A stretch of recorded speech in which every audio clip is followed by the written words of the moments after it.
I don't want to be like my mom. I don't want to be in a situation of having to have children and having to fend for them and not being able to go anywhere. And yet, when I entered into my first marriage, I witnessed a different kind of abuse. My younger daughter then, we had a visitor come to the house, and out of the blue, nobody asked this child. She just told our visitor, "Do you know my daddy beats my mommy?" And I wanted to enter the ground that day. When I gave birth to my first child, and this is when, exactly right after the child was born, that I started to witness signs of violence. One time in 2021, a perpetrator who was a computer programmer and the wife had run away was able to track his wife's phone all the way until our safe house. And he came with a contingent of policemen and I was arrested. It actually made the news.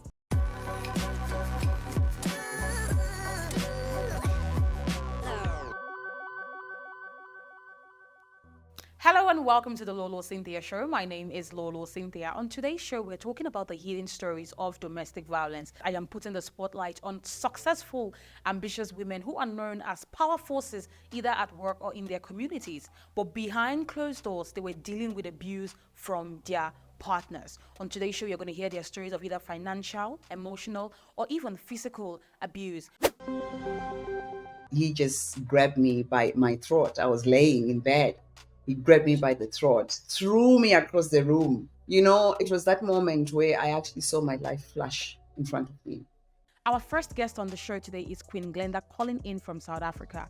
Glenda shares with us that despite vowing to herself to never be in the same position as her mother, she found herself in 3 consecutive relationships that were incredibly abusive. I don't want to be like my mom. I don't want to be in a situation of having to have children and having to fend for them and not being able to go anywhere. And yet, when I entered into my first marriage, I witnessed a different kind of abuse and I didn't realize it was emotional and financial. I think when I spoke to some friends or family members, they were like, but you don't get beaten up. You don't have any scars. 2 years after that, you found yourself in another violent relationship. What happened in that relationship? I decided that, I wanted to be married. I think I could be a serial bride, but I decided I wanted to get married again. So I did. When I moved into it, I had my guard on, but we had dated for like 6 months. I was feeling comfortable. This is somebody who was love bombing at me, love bombing, getting gifts coming at you. We had a Christmas dinner with family. I needed to have been in a particular posture of an African woman. I needed to have knelt to offer him his food from the kitchen. I didn't know that. I overheard the brother saying, "Hey, you need to put her in order. How dare she come here and disrespect you? And the whole family is here. What kind of a woman? Does she understand African culture?" And when we drove home that night, I could just feel, there was tension in the car. He attacked me. He beat me. He violated me. It was terrible.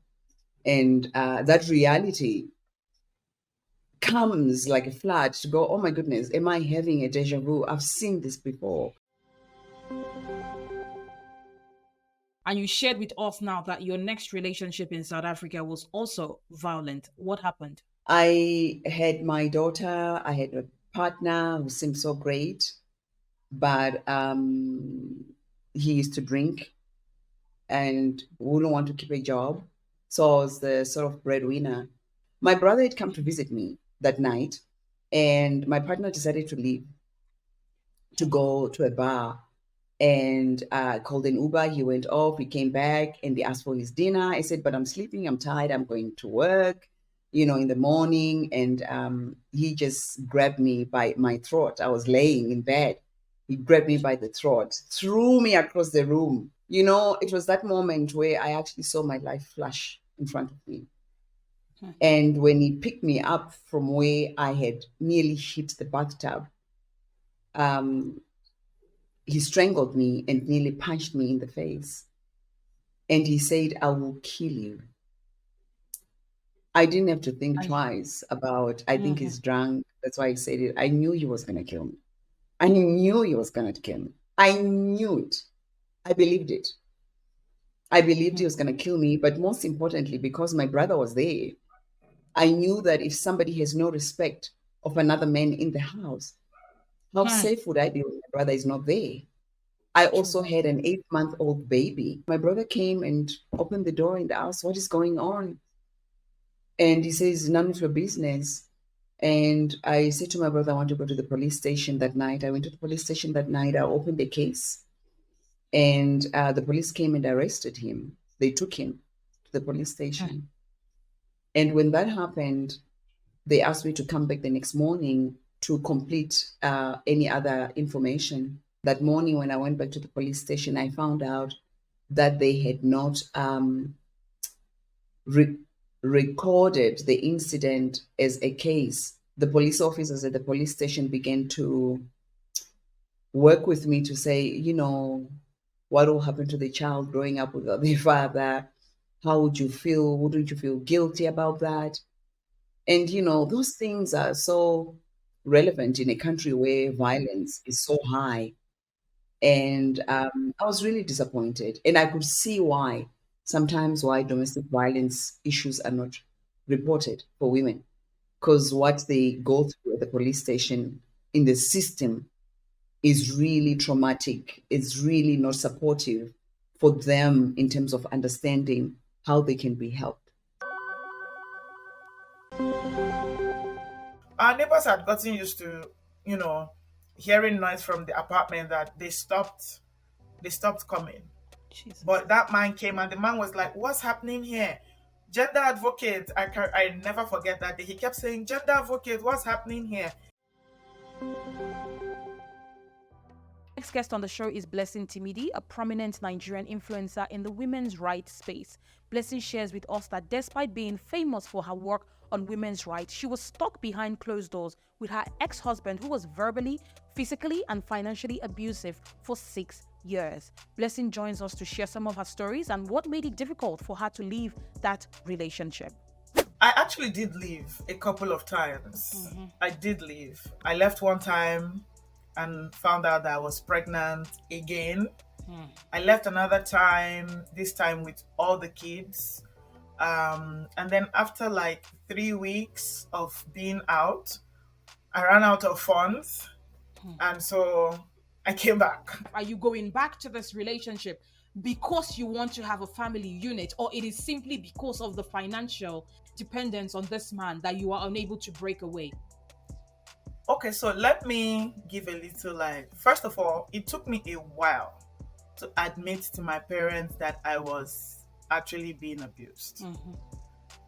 Because my father is a pastor. I don't know, at the back of my head, I think I was thinking on behalf of my father, right? And thinking that my father was going to be ashamed if I said I wanted to leave. So it took me a very long time. Then there was internalized shame on my part, right? It's just, girl, you're doing all this work, not just at community level, you're doing it at policy making levels. People know you. Even people who don't know you facially, they hear your name, they can recognize it. There was just that, shame on my part that how am I going to admit that this is what's happening to me? Like even a few friends had noticed, like a few friends would say, something is wrong with you. You're not that bubbly person we used to know. You're not, that they'd noticed a few bruises here and there. Anytime I left, he would say he would get custody of the kids, right? He would say, "Oh,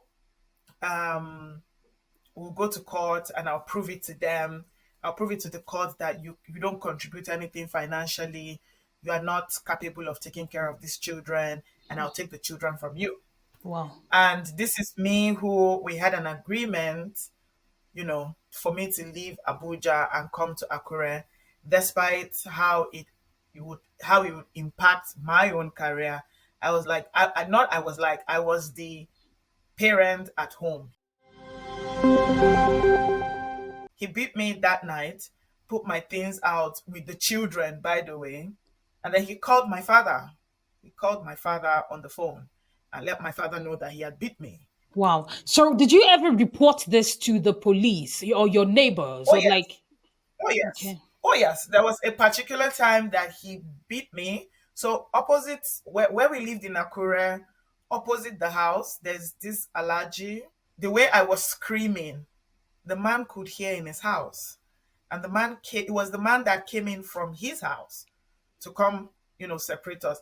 Our neighbors had gotten used to, you know, hearing noise from the apartment that they stopped coming. Jesus. But that man came and the man was like, "What's happening here? Gender advocate." I never forget that day. He kept saying, "Gender advocate, what's happening here?" It was that man who separated us. And I was bloody. Blood was coming out of my mouth and all that. Then I went to the police station the way I was. I stopped a bike. The way blood was all over my mouth and everything. I went to the police station and the police was like, "You again? You're the one who is always, bringing people here now and see what's happening to you. All this feminism thing, this is a family issue. Go home and settle it." You understand? I was telling myself that, well, let me give the child a chance to be with his dad, to be with her dad. That little girl witnessed a lot of violence. I will. I would love to get your take back from, or takeaway rather, from your experience, not just as the person who experienced the violence, but also as an expert in the field. How are you able, what are you seeing looking back as a victim or as a survivor, and then as a professor in that field? It's funny that you ask me this because I think last week I put out a tweet saying leaving an abusive situation is very easy on paper. And I've learned that selfishness is good. Sometimes it's good to just be selfish as a woman because many times the reason why you are staying in that relationship, especially for women who stay because of their kids, the kids can see, the kids know, you understand. My younger daughter, then we had a visitor come to the house, and out of the blue, nobody asked this child. She just told our visitor, "Do you know my daddy beats my mommy?"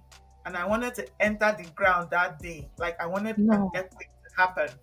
The person she told that thing to is on Twitter. So, selfishness, women need to learn how to be selfish and choose themselves. Yeah, it's hard. It's hard. I know it's hard to say, "Oh, just leave the children and go," right? But sometimes you have to, choose yourself. Our next guest is Naday, joining in from Haiti. Naday shares with us that she has always been a high achiever. However, her life turned upside down when she met the love of her life. She ended up in a 10-year abusive relationship with a man that took everything in her for her to be able to leave. We moved together in 2000 when I gave birth to my first child. And this is when, exactly right after the child was born, that I started to witness signs of violence. He was always promising, well, things are going to get better. That will not happen again. And I believe him. But the person couldn't control himself. I was telling myself that, well, let me give the child a chance to be with his dad, to be with her dad. That little girl witnessed a lot of violence. I realized that when I went to her school, and the teacher showed me a picture she has drawn, and it was a picture of, she wrote something when she said that she witnessed her dad taking a chair and pulling and pushing it onto his, throwing it toward her mom. This is what a 6 years old girl, as no 7, she was 7 when she has written this. She wrote this into a paper at her school. Your career, you were excellent because at this moment you've even become the president of a women's rights organization. How are you reconciling the both? You are the face of women empowerment, women's justice, but behind the scenes at home, you're dealing with a decade of violence. What are you telling yourself to, will I say, justify your act or even validate what's happening? Because I'm thinking that it must be difficult to be able to accept that this is who you are, but this is what is happening at home. It's like there were two people. There was me home, And it's like I separated the two personalities, it's like when I'm out of home, I'm another person. And I only I took conscious of the situation on the 10th year, when after I was beaten the last time, and somebody from the organization told me she was the only one who knew what was going on. And she told me, you know what? You are in a very, very difficult situation. I used to be so strong and I was getting weak without even knowing. It's like I was a ghost.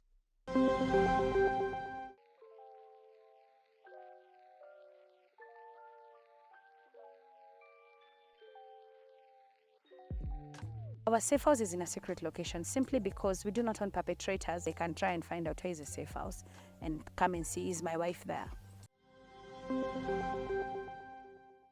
So now, when you decided to leave and you told him you wanted to leave, what did that conversation look like?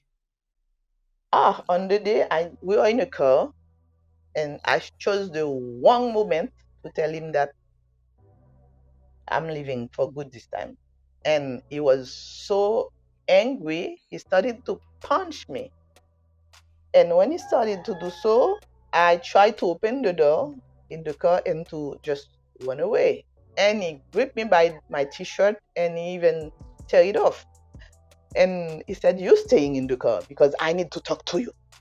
I will decide when for you to leave the car." And he will be talking loud and very angry. And when I try to talk, he will punch me, saying that, I didn't tell you to speak yet. You let me talk. When to speak, I will tell you. Then when he will ask questions, so me, I didn't know what to do anymore because he's talking. I tried to talk. He punched me to say to stop, you shut your mouth. And when he asked a question, I didn't know if I should talk or yet. And he will punch me to say, now you can talk. I want an answer.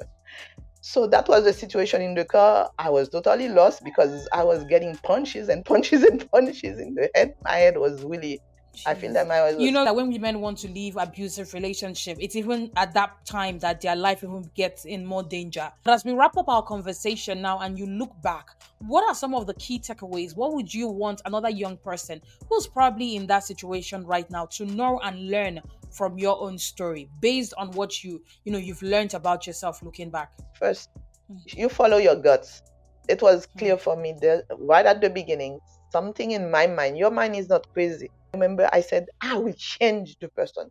First thing is, you don't change people. Sorry, we don't have that power.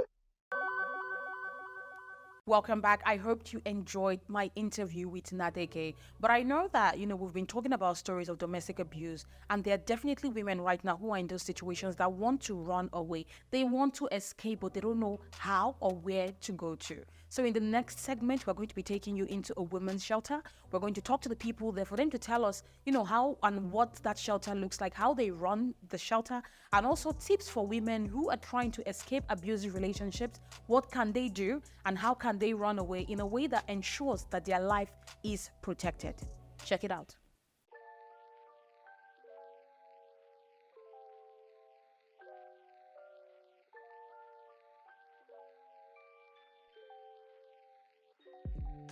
Our safe house is in a secret location simply because we do not want perpetrators. They can try and find out where is a safe house and come and see, is my wife there? Lolo, part of our therapy are rabbits for the babies. So they feed them, get to enjoy them. It's very therapeutic. One of the things is the rooms look like this. So generally, if there's a mother and her children, they're able to share the room, or two different individuals if there are no children involved. Unless we are in a crunch for room and time, this is how it looks. And everything you see here has been donated by well-wishers. From the bed sheets to everything you see here are donations. We have girls here who are in school and who are survivors of childhood sexual abuse. We have women here who are survivors of rape. We have women here who are survivors of domestic abuse. And when they come, they do come with their children. Yeah.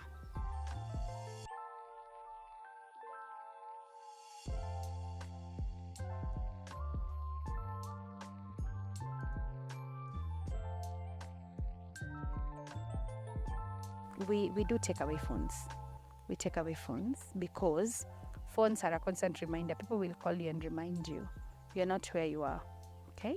So the first way towards healing is, first of all, getting the first thing that is either could be the calls from your perpetrator, could be calls from your family, even friends telling you, why are you doing this? The other reason we get rid of it is because that is also a way where we have actually seen perpetrators actually tracing using the phone to actually find you. One time in 2021, a perpetrator who was a computer programmer and the wife had run away was able to track his wife's phone all the way until our safe house. And he came with a contingent of policemen and I was arrested. It actually made the news.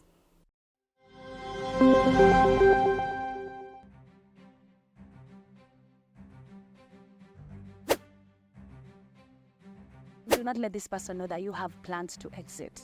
Those plans should be secret and sacred. Only somebody that really understands what you're going through should be able to know.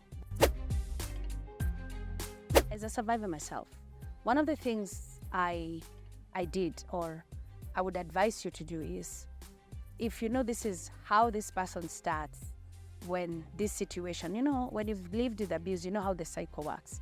You know this person will come to the house, maybe start abusing you and then start slapping you. So one of the ways I would avoid for myself is I know what time is arriving. We are asleep. All of us, the children, me, everyone, we are all asleep. Research has been done that 7 times is what it takes for somebody to actually leave an abusive situation. If you hear somebody screaming, don't say, those ones will get back together. No, you need to be there. And even for your friends get very tired. They're like, but Jerry's always going back. You just support your friend, whatever they're going through, be there.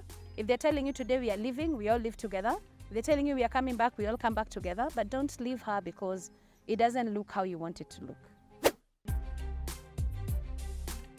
You have to have an OB. An OB is the document you get from the police when you report. All right? It's the occurrence book. This occurred here and here, and it was reported. Why is this important? Any undocumented issue can be a story. We need documentation, and this is very important, and I'm talking to you who is sitting there and listening.